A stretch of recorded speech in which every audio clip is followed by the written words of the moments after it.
Elizabeth Peterson. I'm the director of the museum here at Oglethorpe. Welcome this evening. This is the first lecture of our fall series, and before we begin, I would love to tell you just a bit about how this came to be. And here's our president. Thanks, Larry, for coming. John and I had seen some works in the Schlossberg collection, and I guess it was about a year and a half ago we first started talking about the notion of a satire exhibition. And then earlier this year, the tragic events at Charlie Hebdo happened. And then again, an attack in Denmark, and we thought, is it possible for us to step this up a little bit? This would be very timely. So it's not advisable to pull an exhibition together in 6 months, but no, it is not. But we did it, and John did it. John was the curator, the lead on this, and did a beautiful job. And just before the show opened, we were able to announce that he was promoted to our curator of collections. And I keep announcing this because it's very exciting. Very exciting and very well deserved. He arrived about 6 months after I did, and he and I are a team. And once you've met the two of us, you've met the museum. And we've got wonderful students who also work with us and who are very integral and who do internships. And oh, Morris, do you want to come up? You're just in time. Okay. You're just in time. Who do internships and independent study and who do work study with us. Your timing is perfect. It's impeccable, actually. Sometimes you get lucky. This is Morris Hirschberg, who is our one of our advisory board members. And one of the things we're doing this fall is inviting an advisory board member to come in and talk about, just briefly about their experiences as board members and why they want to support the museum. So if you want to say a few words. Well, like all of you, I started as a member and gradually got more deeply involved in the museum and was at one point asked to come on the board. But I found that as I got more involved, and this was an easy museum to do. With many other museums, if you get too close to the artwork, there'll be a little red laser light telling you to get away from it. But here, you're able to study the art. It's always a fascinating period of time or a fascinating artist. And I found that the bookstore usually had some kind of book that allowed me to go into it in greater depth. And as I did this, over the years, I gradually went from starting from zero knowledge up to pretty good knowledge and at least an appreciation of the different forms of art and the importance it is to our cultural understanding and our times of today. And for example, today we're going to have a very interesting lecture about a very important period of time in France with the history of the Third Republic, in which the newspapers were allowed a great deal of freedom, and many significant events were happening in France at this time. One of the leading, and at that time they thought the #1 country in the world, and it taught them not to go to war with Germany. They picked on Germany, and that's what happened. So you had the overthrow of Napoleon Third, and then you had the Third Republic come in, and you had this area where the royalists, there were two parties. One went back to the original ancient republic in Louis XVI and ancient form of government there, the kings of Louis XVI, and yet there were another group that also had diverged, so you had two forms of possible monarchs to succeed a republican. So it was a difficult time for a Frenchman to make up his mind what kind of government he wanted to do, and it was aided by the newspapers with a good sense of humor, and I think that's a good thing to bring John up and explain some of this importance. But you have history, and you have art, and that's the nice thing here at Oglethorpe. It always is germane to something about either of those forms, and you gradually learned to really appreciate wonderful areas of art, and you can get close enough. One of the great things it taught me was that just seeing a piece of art the first time is not enough. I used to go to the High Museum, and it was always like, this is the closing day, and I'd be in there with huge crowds and everything. And I'd think by seeing the exhibition, well, I've seen that. But I learned here, as I saw the art more and more frequently, and it took a while, you know, the art will be here for a while, but as I came back for multiple visits, I found I saw something new each time in the art, something that I had missed before, hadn't noticed before, and something that was really, well, that's kind of interesting. I wonder why I didn't see that the first time. And gradually through your involvement with the art, you become, you know the artist and you know something about the period, and now I make sure I see the art, come back to the museum several times to make sure that I truly understand it. So it's been a great experience for me, and I think if you also consider increasing your involvement in the museum, come to the shows, become a member, increase your membership, become more involved, maybe get on the board, things like that, you'll find your growth in the art area to be phenomenal. And one thing we have now is we've got a curator that has great knowledge of the art as well as our director, and so it's, I think, a big improvement over the years. So I'll leave you with that and turn it over to Joe. Thank you all. Thank you all for coming here rather than staying home watching the presidential debates. I think you'll get much more out of this, I hope. I just want to thank a number of people before we start, but especially I want to thank Elizabeth Peterson, who hired me about 2.5 years ago, and who has always granted me the creative liberties to do the work here at the museum. But she and I have also been greatly supported by Provost Glenn Scharfman and President Larry Scholl, who again have never sought to quash our creative juices here at the museum. They simply support the mission of the museum because we in turn try to support the mission of the university. And academic universities are an especially rare thing in the world, and she and I are both very fortunate to be here at the Oglethorpe University Museum of Art. The exhibition, as Elizabeth said, had been in our minds for about 1.5 years, but after the incidents in Paris with Charlie Hebdo and in Denmark, we moved very quickly with the Schlossberg family, and they immediately gave us carte blanche to borrow from their collection. And in the end, we borrowed over 72 original works of art, of works on paper and sculpture from them. But they also opened the doors to fellow collectors and friends, such as Alice and Peter Rogers, Bob and Sherry Gaines, and Mark and Sabrina Rivelis, who are all here in Atlanta. And their daughter, Betty Ann Schlossberg, now represents the second generation of the Schlossberg collection. She also loaned to the exhibition. We wanted to supplement those holdings with institutionally held works here in Atlanta. So we borrowed 3 works from the High Museum, and David Brenneman, former chief curator, who's now director at Indiana University Museum of Art, he was especially instrumental in facilitating those loans in a very expeditious fashion, but also advising and recommending on what might be the most appropriate works to consider borrowing from the High Museum. So we're very happy with our neighbors down the road, and we look forward to working with them again in the future. We also went to the Dixon Gallery and Gardens in Memphis, Tennessee, which is a small but incredibly rich museum of 19th century French Impressionism. And it was a museum I knew as an undergraduate when I was at the University of Memphis, and I'm incredibly honored to be borrowing work from them for an exhibition that I'm now curating. We're going to talk more about their collections later in the presentation, but again, if you find yourself in Memphis, I cannot emphasize enough the benefit of visiting that museum. I also want to thank Holly Bostick, who was curatorial intern last year. She graduated from Oglethorpe in May. She was invaluable throughout the process and the work of the exhibition planning, and as a result, she was given publishing credit in the catalog, which is an extraordinary thing for an undergraduate to be able to do, to walk into a graduate application with publishing credit to their name. And again, that's what we try to do here at Oglethorpe, is to move beyond the norm and benefit the students as best we can. Sarah Bess Brown is now our current curatorial intern, and she played a great role in the installation of the exhibition. And above all, Professor Jay Lutz, who has been an advocate of this museum for years, came and rose to the occasion when I broached the topic of the exhibition. And I said, I'll try to stage the show in 6 months. And he said, I'll try to create a class in 6 months. And he did. And so we now have 8 undergraduate students who are in the advanced French culture course, which is built around the exhibition. And those students serve as bilingual docents for the exhibition. So earlier this week, Elizabeth and I were with the students in docent training, and we literally walked around the gallery with the students, and they were each selecting one work to use as the subject of an advanced research project.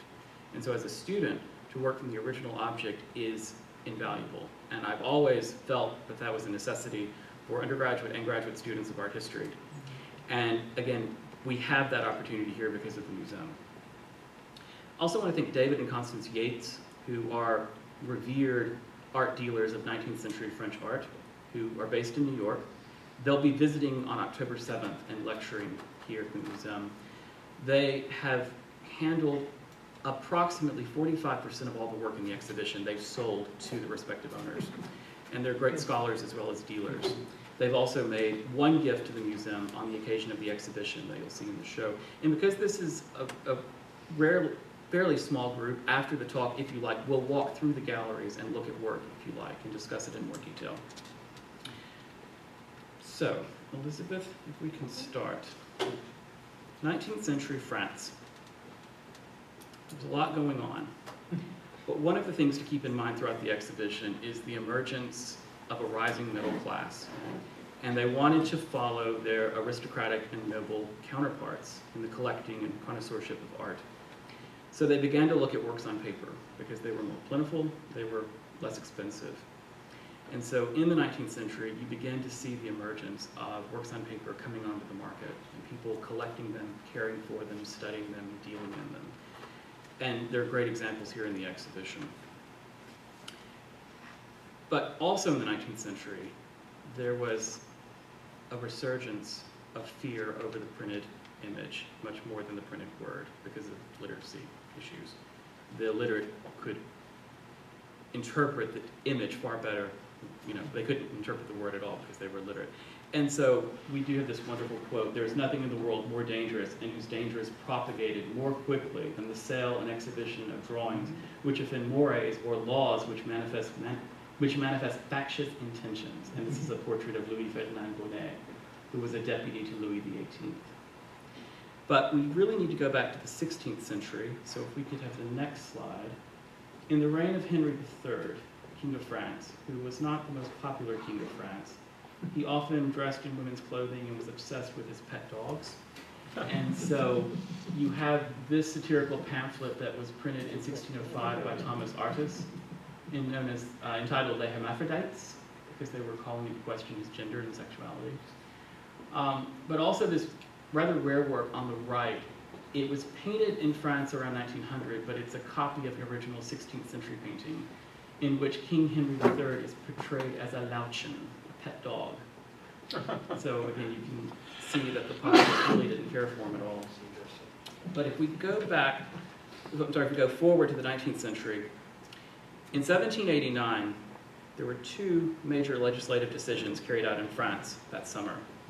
The national legislature adopted the Declarations of the Rights of Man on August 26th, and they declared that all citizens can speak, write, and publish freely, since the free communication of thoughts and opinions is one of the most precious rights of man, end quote. However, they did not grant the same liberties to the printed image. They feared that. And so 3 weeks before the adoption of the Declaration, the provisional government in Paris reinstated prior laws enacting strict censorship on caricatures and prints. So we go to the next image. This one. So here we see a painting by Francois Bouchot, in which he's overthrowing the ruling directory, the group of men that had assumed power in the 1790s. And he's overthrowing them in the name of the people. But by 1806, he's a near godlike figure in his coronation portrait by OUMA. And you see him holding on his right the scepter of Charlemagne, and on the left the hand of justice, as well as the Order of the Legion of Honor. And the laurel on his head, the golden laurel, is a reference to Caesar, to antiquity, and to imperial Rome and rule. So again, you see how he's saying he was for the people, but the power just completely intoxicated him. So 7 years on, he's now an emperor. So they overthrew one king to be replaced by another.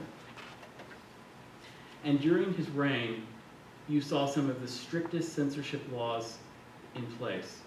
And they would only become that strict, or more so, during the reign of his nephew, Napoleon Third, some years later. Now, next image. So here we have the nephew, Napoleon Third. There was no Napoleon II, because Napoleon's brother and child both died. And so when he eventually took power, he would rule under the name of Napoleon Third. But in the first image by Gustave Le Gray in 1852, he's already superseded the term limit of presidency. And on December 1st, 1851, he created a coup and decided he would not respect the term limit and he would continue to remain in office. But in this image by Le Gray, he's trying to show himself as one of the people. He's seated, he's wearing very middle-class clothing. But by the end of 1852, 1 year to the day of the coup, he'll declare himself emperor. And by 1855, you have this image by Francesco Venturatola of Emperor Napoleon III. And again, you have all of the accoutrements of kingship, the same hand of justice that Napoleon was holding in his coronation portrait you now see in Napoleon III's portrait. Franz Xavier Winterthal, the artist, was also the court painter to Louis Philippe, who we'll get to in a minute. And when he was court painter to Louis Philippe, Queen Victoria sent a letter to Louis Philippe asking him if he would release his court painter to her for a few months. She wanted a small family portrait for her little house called Osborne on the Isle of Wight, which is actually an enormous Italianate villa that Prince Albert designed. That painting is 2 feet taller than the one to my right. It's an enormous thing. And it's complete and total stagecraft. She said she just wanted it for the dining room to show the children and to show her husband off to intimate visitors. And you have the Prince of Wales in the red Russian blouse, beside her, Prince Alfred in the front, the little dress that boys wore in the 19th century, and then you have the royal princesses off to the right. Again, it's a complete work of stagecraft, which in a sense is a kind of caricature in itself, because she's trying to say we're playing with our children, and the children are dressed in day clothes, but the queen and prince are in formal evening dress, and they would never be playing with children, wearing something like this. The chairs were designed for Windsor Castle in around 1826. They were brought up to Osborne for the sitting that occurred in the fall of 1846. And the painting cost about £1,050, which, if you were a middle-class suburban commuter into London, that cost of that painting would have paid your rent for 16 years. And that was just one painting on one day. Again, she said it was simply an intimate family photograph, but the following year she had it exhibited at St. James's in London, and over 100,000 people saw the painting. So she was trying to justify, very shrewdly, the enormous amount of money that was being paid to her as queen from the civil list. And for the most part, it worked. After Albert died, of course, she went into enormous self-imposed exile, and then people really pulled up the Republican banner and wanted to overthrow the monarchy. But again, just to show a little more context, if we can have the next slide. So this is the tiara that she's wearing in the portrait. It was designed by Prince Albert, and he paid £1,150 for it the year before that painting was created. That would have paid your rent for 18 years, that one piece of jewelry. So again, the division between the haves and the have-nots was enormous, and you can see that in the French counterpart as well. But curiously, that tiara is no longer here. It was dismantled sometime after 1997, we think, made into other things. But it's just a good framework for historical context. All right, if we can go on to the next one. Then, oh, how the mighty fall. 50 years later, you have Victoria and Edward satirized by Adrian Barrère in fetal jars. And these were both created in the last decade of the 19th century. Edward was not a happy man. His mother would not die, and he waited longer than any other man to become king until last week, when the queen lived longer than Queen Victoria. And so now you have Charles with a similar waiting game, and I don't think anything's going to change anytime soon. But in the 1890s, Edward the Prince of Wales was at the height of his debaucherous, lecherous life. And he would go to Paris and he would gorge on women and wine and food. He loved all of them. And the French found him incredible fodder for satire. And so Barrère created this incredibly rare work. It's a piece of plaster contained within a sealed jar, and it's from the Schlossberg collection. It was a nightmare moving it because you can't take it out of the jar. If you uncork the jar, the value of the work plummets. So the Schlossbergs were very concerned about getting it very safely, which we did. Nothing happened, and it's encased in the center gallery right now. You can go see it. But the counterpart of Queen Victoria, that's still on the market. That's with David and Constance Yates. And again, it's just such a backbiting satire when you look back to the Winter Altar portrait of 1846. Next slide. So this is Louis Philippe as a pair. It was published in La Caricature in 1831 by Charles Philippon. The artist was Honoré Daumier. And it was a really dangerous thing to do, to portray the ruler in such a disrespectful fashion. And if we go to the next slide, you don't really see his name, but in the pair, you see the face in 3 different positions. And I really do think that Daumier was aware of this painting of King Charles I in 3 positions by Anthony van Dyck. That painting was created in 1835-36 and sent to Rome to be used as a model for Gian Lorenzo Bernini to create a bust of Charles I, which was created, was sent to London. It was destroyed by fire in Whitehall in the late 17th century. But Bernini liked the painting so much, he kept it for hundreds of years, and later in 1822, George IV bought it back, and it went into the royal collection. And I really do think at that time, artists like Daumier were aware of it.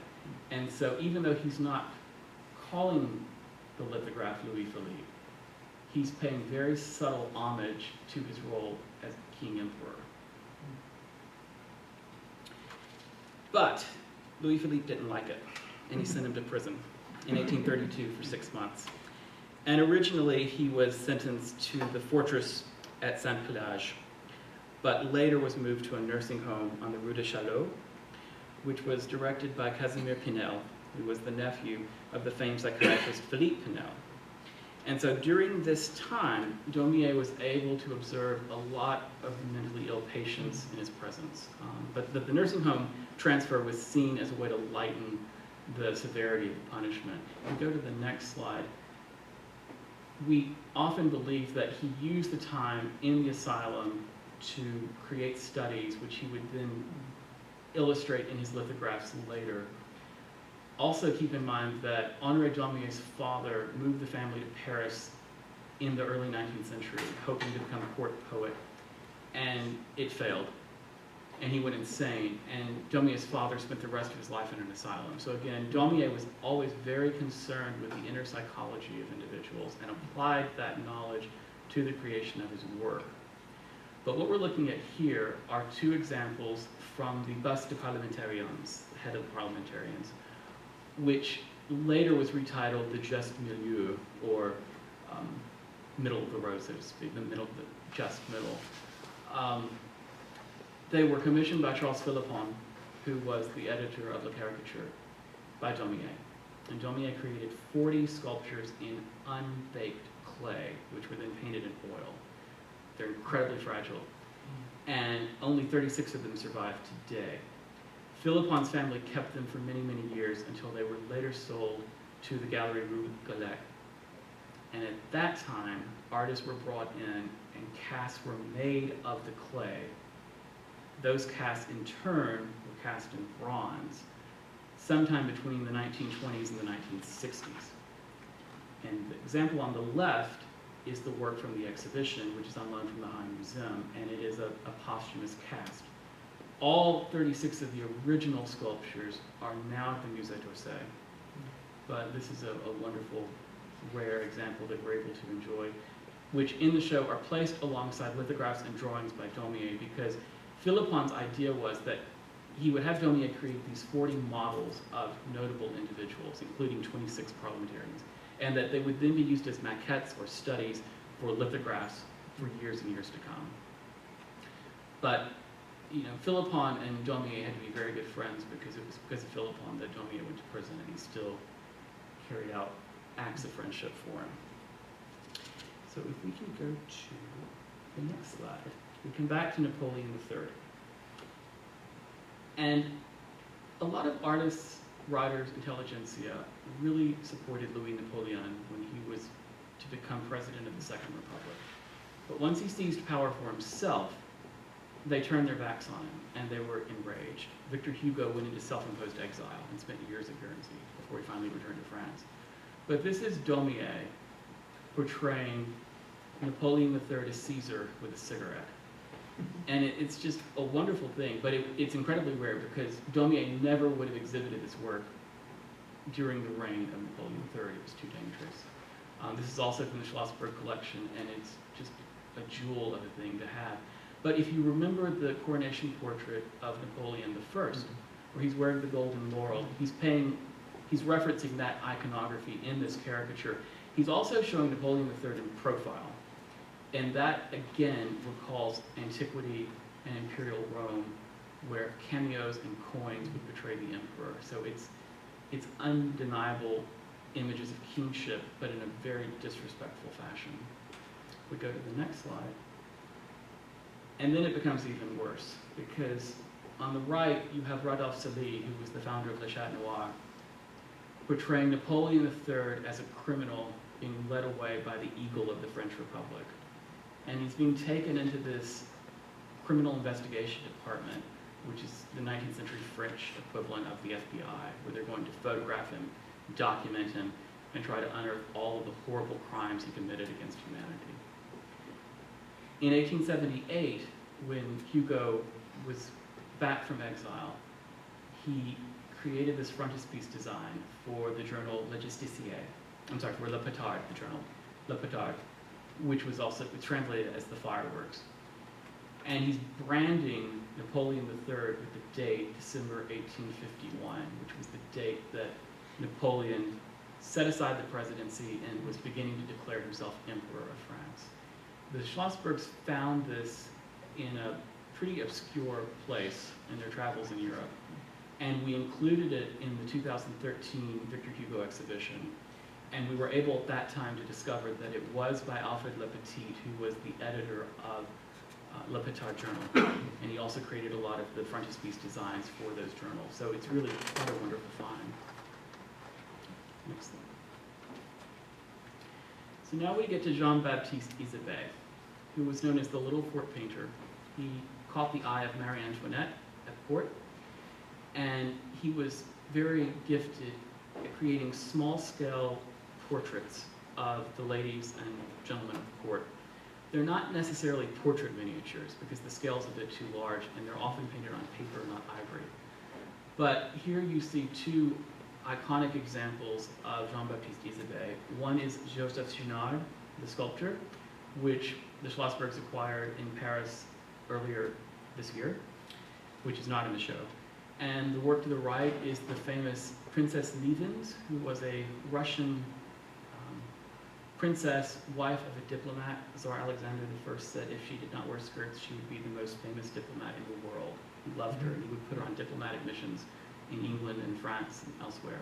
But that's what we normally think of with Jean-Baptiste Ether Bay. And if we go to the next slide, you see two works from the exhibition which are highly atypical but incredibly important. They are studies, caricatures, portraits in sepia ink of close friends of Ether Bay. The one on the left is a very young Victor Hugo. The one on the right is Monsieur Dumais. And this was something that Jean-Baptiste Ether Bay would do in his spare time with very close, intimate friends. And he would create the sketch in just a few minutes with just a few strokes of ink. And there are other examples of these caricatures in the collections of the San Francisco Museums of Fine Art and the Fogg Museum at Harvard. Research has indicated that they were probably all once part of an album that was dismantled in New York in the 1960s. And we actually have 3 examples from the album in the show, one from the Rogers collection, 2 from the Schlossberg collection. And the fact that we're able to see these together again for the first time in over 50 years is pretty remarkable. But Ether Bay never intended for these to be sold. These were always very intimate, private likenesses that were kept as souvenirs of friendship. And it's unfortunate the album was dismantled in the 1960s, but again, it's nice to have the 3 works here together. So if we could go to the next slide. This is Henry Monnier as Monsieur Poot. Monsieur Poot was the epitome of the bourgeois society in 19th century France. He's portly, he's wealthy, he can afford to eat well and doesn't really care what he looks like in that respect. And it was a character that Henry Monnier would create in print as well as in theater on stage, and he would play the role himself. So what you see here is a participant self-portrait of Henry Monnier as Monsieur Poot. There are two other works in the exhibition by Monnier. One, as you go into the Rubin Gallery on the right where you walk in, it's a self-portrait with several of his artist friends and his dog. And it's just a straight-on self-portrait. There's also a small self-portrait in the vitrine in the exhibition. Again, a straight self-portrait without any character role being played. But this from the Rogers collections is a wonderful example of that participant self-portrait. Next slide. And then we get to Henry Salm, 19th century, great famed satirical caricaturist who had lots of interest in the arts, but he didn't like the women's suffrage movement. And so in this work entitled Nocturne Promenade from around 1890, you see an upper-class French woman who has the audacity to go out at night by herself and walk on the street. Before this time in France, if you did that, you would have been considered a prostitute. Only lower-class women, loose women, would have done something like that. And Henry Salm was enamored with all things Japanese. He wanted women to behave like the Japanese geisha. He wanted them to be subservient, deferential, but they weren't going to do that because in France and in this country, in England, the women's suffrage movement was going full steam ahead. And so you have sort of a backhanded dig at the women's suffrage movement here. But if we go to the next slide, this is something a little different. You have two bourgeois French women in very palatial interior settings with Asian sculpture, but it's not sculpture. They are miniature Japanese men. And he's really poking fun at the bourgeois, saying, your taste and knowledge of Japanese art is so superficial, you have no idea what you're doing, and you're just buying the most ridiculous things without any sense of connoisseurship. Because in 1878, at the Exposition Universelle in Paris, the Japanese began to reestablish relations with the West, and they sent the most beautiful works of art to Paris. And people were enamored. But again, with a lot of the work in the exhibition, the artists are poking fun at, criticizing the bourgeois, saying, you're new money, you don't know what you're doing, and we're going to have a great time making fun of you. We're going to make a lot of money doing it too. and that's what he did. You know, a lot of these artists became very wealthy and very successful by portraying the very rich and the very poor. And a lot of times the audiences didn't realize they were the butt of the joke. You know, they just, oh, what a beautiful watercolor. I'll buy that and hang it in the house next to the sculpture. But again, Salm, he loved Japanese art, and he wanted to go to Japan, but the Franco-Prussian War broke out, and the French government had to cancel the trip. They wanted to send him on behalf of the French government. Other artists like Claude Monet also had a huge fascination with the arts of Japan, and at Givanni, at his home, he owned over 230 18th and 19th century woodblock prints, which were used as inspiration, but more indirect inspiration for his work. But he was especially enamored with the tonalist style of 18th and 19th century Japanese woodblocks. So, next slide. And then here we have Paul Givanni, who was really a rival of Honoré Daumier in the 19th century. And in the 19th century, Givanni usually got the upper hand, and his work was considered more revered than Daumier. Today, everyone knows Honoré Daumier, and his work has gone through a huge resurgence. But when Daumier was nearing the end of his life, he was blind, he was broke, because a lot of the publishers stepped away from him. And his friend Corot bought a house, so Daumier would have a place to live for the rest of his life. But Givanni, he really had great trade success, and the work on the left is a trial proof of a lithograph in the original bound album with annotations by the artist, and so you'll see this in the exhibition. But the Schlossbergs they own all 6 bound volumes of those studies in their collection, but we could only show one. And it's just a fascinating thing to see that he was annotating it and correcting it before it went out for publication. But then the work to the right, Party and Guerre pour tous les ennemis, is the cover piece for the show. It's a magnificent tour de force of Givanni's work as an illustrator and as an artist. And of course you have this very gallant, dandy figure who's going to go off to war and probably not kill anybody and just have a really good time on the campaign trail. But it came from the Block collection, which was a famed 20th century collection when the Schlossbergs acquired it. It's one of 8 works by Givanni we have in the exhibition. We wanted to borrow one work by Givanni from the High Museum, but it had been on loan, it had been on view rather the year before. And works on paper are normally only exhibited 3 months per every 2.5 years, because the AAM standard is 6 months per 5 years. So the High wanted to loan it to us, but they couldn't because it had been on view. And I called the Schlossbergs and explained to them, and they said, well, don't worry, we'll get you another one. And they went to Paris, and they bought another one, and it's in the show. And that's a great thing. And I realize I'm a very lucky person. I have a wonderful job, great donors to work with. But when I told Dr. Schlossberg about this, he said, now don't worry, I'll get you another one. So when you go into the exhibition, when you see Le Pantalon, which is a similar figure hanging next to this one, that was acquired in Paris in March. And I should say the Schlossbergs regret they cannot be here. They're visiting family out of state, but they'll be watching the recording, so we thank you, Dr. Schlossberg, for that. We could have the next slide, please. So now we're moving on to Nadar, who began as a caricaturist and a satirist before he went on to great fame as a photographer. And on the left, you see a study by Nadar of Danton June, a sculptor whose work is also included in the exhibition, which we'll look at in a bit. But it's a study for the Pantheon Nadar, which was an epic, large-scale lithograph of several scores of notable French celebrities, intellects, artists, writers, scientists, that Nadar published twice, the first time in 1854, and the example on the right is from the Metropolitan Museum of Art.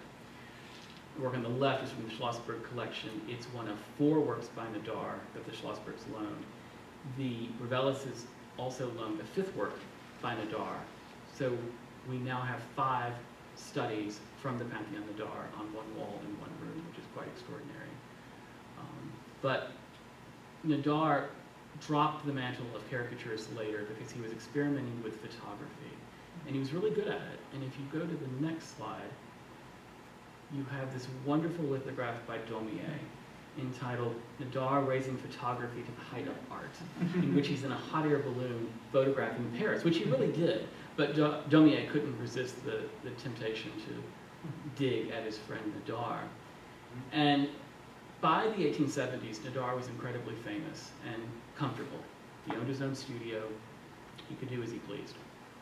And there was a small group of avant-garde independent artists who wanted to find a venue for their first exhibition. And they were not well known, and they were short of means. And Nadar made his studio available for them in 1874. They would go on to become known as the Impressionists, and it was their first of 8 exhibitions they staged in Paris. But in 1885, if you go to the next slide, when Victor Hugo died, there was a 48-hour period when a very small handful of artists were brought in to create a death mask, to paint the deathbed scene. One photographer was allowed to photograph the deathbed of Hugo, and that was Nadar. And this is that photograph of Victor Hugo. Again, if you recall the 2013 exhibition we did of Victor Hugo from the Schlossberg collection, they own a wonderfully delicate sketch of the deathbed by the Dutch artist Cameraer. But again, this was the only photograph allowed to be taken of the great man when he died in 1885. He would then lay in state under the Arc de Triomphe, and he would be buried at the Pantheon. We could have the next slide. But going back to our study of Danton June by Nadar, again, this is a wonderful opportunity because we have artists portraying other artists in this wonderful sense of community in 19th century France that you really see in the exhibition. You also see this because all four of the families that have loaned this exhibition, they all collect the same genre, the same periods, because the three families have all been inspired by the Schlossberg model. And so oftentimes the same dealers, the same galleries are being looked at when they're considering acquisitions. So again, to have 5 works by Nadar, to have 3 caricature studies by Ether Bay all on the same wall, because these families collect very similar things. But on the left, you see the image of Danton June. On the right, you see an incredible patinated plaster sculpture of Niccolò Paganini, the virtuoso violinist. Paganini suffered from a syndrome known as Marfan syndrome. It damages the connective tissues in your body, and as Elizabeth pointed out earlier today, we believe Abraham Lincoln also suffered from it. And often the sufferers have very elongated limbs, or taller, longer arms, and longer fingers. And in this instance, the ailment actually assisted Paganini, because it was said that he could play 3 octaves of notes across 4 strings. And violinists today claim that is a complete impossible feat. No one could ever do again. But Paganini did it. He also benefited because even though he had the ailment, he practiced a great deal in his early 20s and literally stretched the limbs even further to the benefit of his performance. So with Danton June, with his sculpture unlike Daumier, he would find a physical deformity and he would exaggerate it to the benefit of the form of the art, the benefit of the sculpture. So you just have this beautiful, elongated, vertical work portraying Paganini. And when you see it in the case in the exhibition, you'll notice that the violin, it just sort of juts out by itself. And this was incredibly difficult to pack. We were terrified of this one because it's so fragile. It's patinated plaster. I think there are only 3 in the world. The other 2 are in France. And I'm holding it and packing it, and Dr. Schlossberg says, you know, nothing can replace this. So I was really glad when that day was over. But we got it in the case. And we just have to look forward to packing it when it goes back. But you'll see 7 examples by Danton June in the exhibition, but this is one of the most striking, I think. And we're just so very pleased to have it here. And again, especially pleased to show the relationship and the interplay between the different artists. So you see Nadar's interpretation of Danton June, who in turn is represented by a sculptural work. So we'll go to the next work. So we're going to finish with Jean-Louis Forain. Jean-Louis Forain, like a lot of the artists, came to Paris as a boy. The family moved to the city hoping to find a better life. He was apprenticed to Carpeau, great 19th century French sculptor, who I believe the High just acquired a major work by him a year and a half ago. And he was in the studio one day working with other apprentices, and an older apprentice knocked over a sculpture in his room, and Carpeau flew into a rage. He said, "Who's responsible for this? Who did this?" And Forain realized that the man had a family to support. So Forain came forward and said, "I did it." And Carpeau immediately dismissed him from the studio. And then he went home and told his father, and his father threw him out. And he became practically homeless. So during that time, he would visit clubs, cabarets, eventually when things got a little better, the opera and different concert halls. But he started illustrating prostitutes and brothel scenes, cafe scenes, drunkenness, and selling them to the journals because they made for good copy and good readership. People liked to buy them. And eventually he pulled himself up from poverty and became one of the wealthiest artists in 19th and early 20th century France. He was inspired by artists like Degas, who encouraged him to exhibit with the Impressionists. The work on the left is called In the Wings, and the old lecherous man just said something very offensive to the young woman, and she's about to slap him. That's the position of the body. And it was a model for a lithograph that was created in the shape of a fan that was given to the guests of the Bal Givanni. Because in the 1870s and 80s, when Eastern art began flooding into the West, the French and the English as well were really enamored with the Asian fan motif. And so artists like Degas, Forain, and Sohn really literally cashed in on this, because something like 2 million fans were imported from the East in 1881 alone. and they were often painted or lithographs were applied to them. But this work is actually the study for those fans that would have been handed out to members of the ball, and very ephemeral, very fragile and rare. And there's one example of the fan lithograph. It's in a collection in France at a museum, but Dr. Schlossberg has not yet been able to find an example on the market of the fan, which would be quite nice to have with the original drawing. And then again on the right you have the satisfice, the satisfied ones, in which an older man is being tormented by his mistress. And you'll read the inscription in the exhibition, but she's really calling him to task, saying, you really should be with your wife and your children. You're here. We've already done what we're going to do. Why don't you just go back to your family? He really didn't hold back with these. And almost all of these works were published in the Comédie Parisienne, which will be examined and discussed in November by Julie Perotti, who is the curator at Dixon Gallery, who played a great role in facilitating the loan of 4 Forains from the Dixon collection. So if we go to the next slide, sort of bring everything up to the modern day. The work on the left is from the collection of Betty Ann Schlossberg. It was a birthday present from Dr. and Mrs. Michael Schlossberg. It's a magnificent drawing. The topic is rather biting. The inscription is translated roughly as saying, I want you and your friend Sylvette to meet me tonight. Older gentleman. And the work on the right is from the Dixon Gallery. I like these two works because the work on the left represents the continuation of the collecting interest of the family, that the interest is sincere and will continue.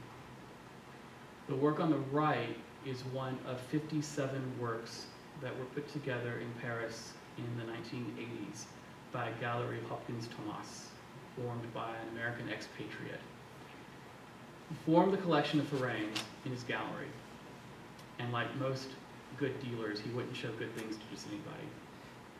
And John Buchanan Jr. was then director of the gallery, the Dixon Gallery. He was the director then in the 1980s and 90s. And he went to Galerie Hopkins Thomas, and he was shown the collection. And he wanted it badly, but he had to raise a lot of money very quickly. So he went to his board, and they became very creative very quickly. They raised $2 million in 6 months, and they bought the entire collection in 1993. At the time, it was considered the coup of the decade, if not the century. So they paid on average $35,000 per piece, 57 works by Forain. And as a result, the Dixon now has the finest collection of Jean-Louis Forain works in this country. They've toured them twice in 20 years. They've been shown at the Petit Palais alongside works by the Forain family collection, which is the greatest collection of Forains. And it's just such an honor and a privilege to have 4 works from that collection in this exhibition. So, I didn't want to do an exhaustive survey of the exhibition because all of our lecturers this semester will be touching on specific topics.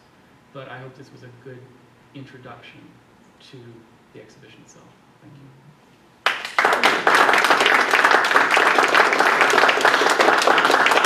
If anyone has questions, I'll gladly try and answer them. So there were 2 that you said that were used the word pear, Mm-hmm. and I assume you mean the word fruit. Mm-hmm. And when you look at them, I didn't see a pear. Mm-hmm. So where did that come from? When you're the Louis Philippe with the Right. 3 faces, they often called him the pear because of the shape of his body. Okay. And so Daumier was trying to push it as far as he could without being blatant. Gotcha. But it didn't work because Louis Philippe saw it and knew exactly what was happening.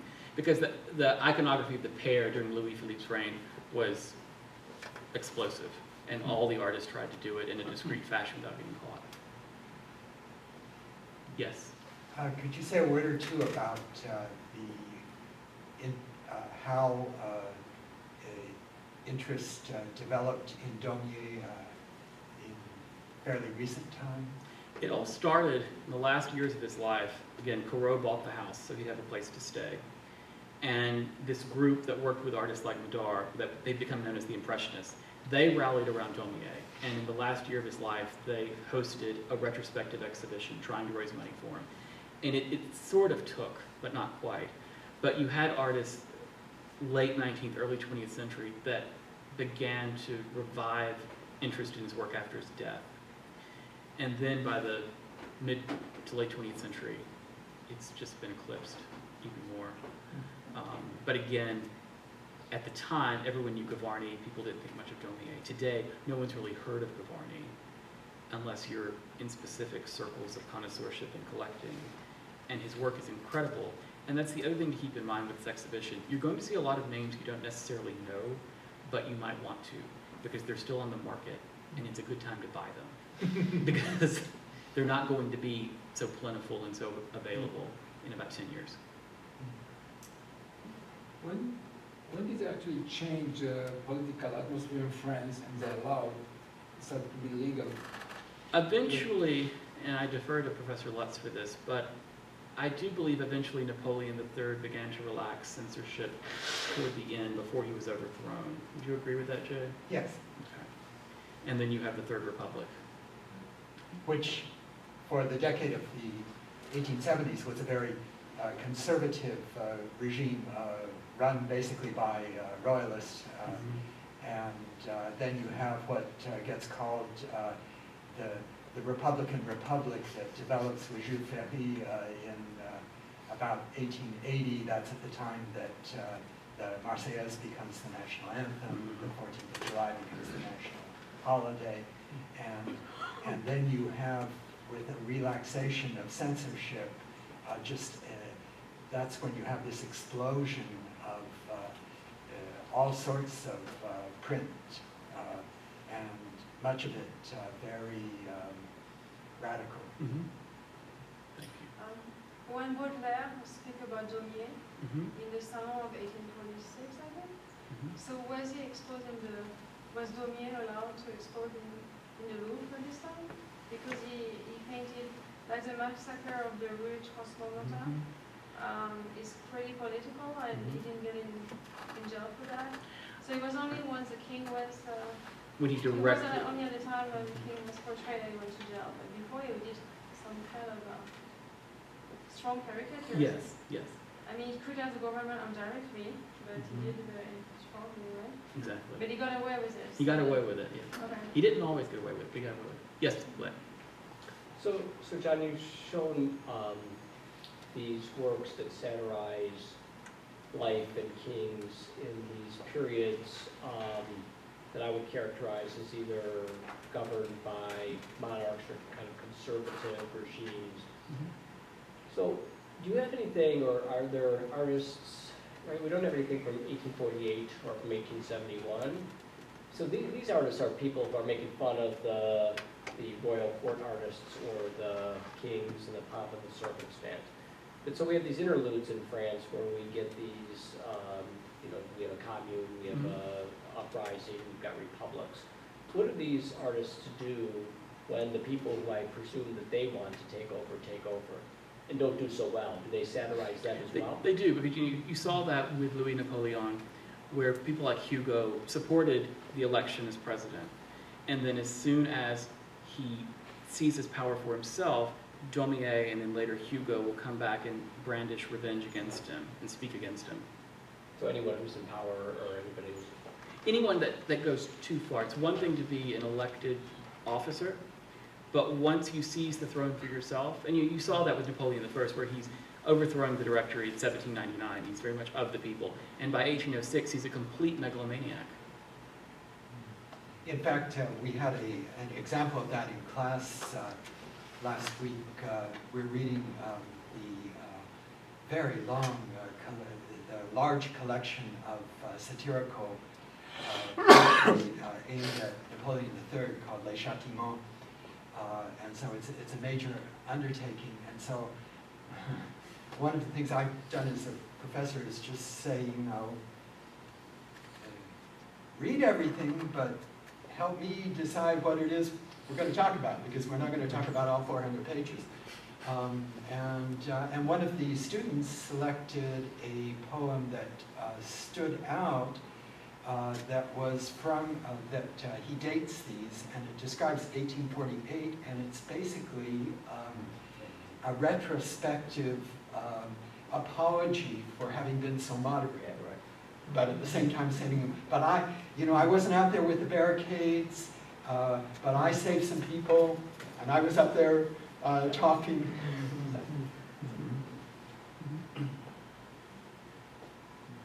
Anyone else?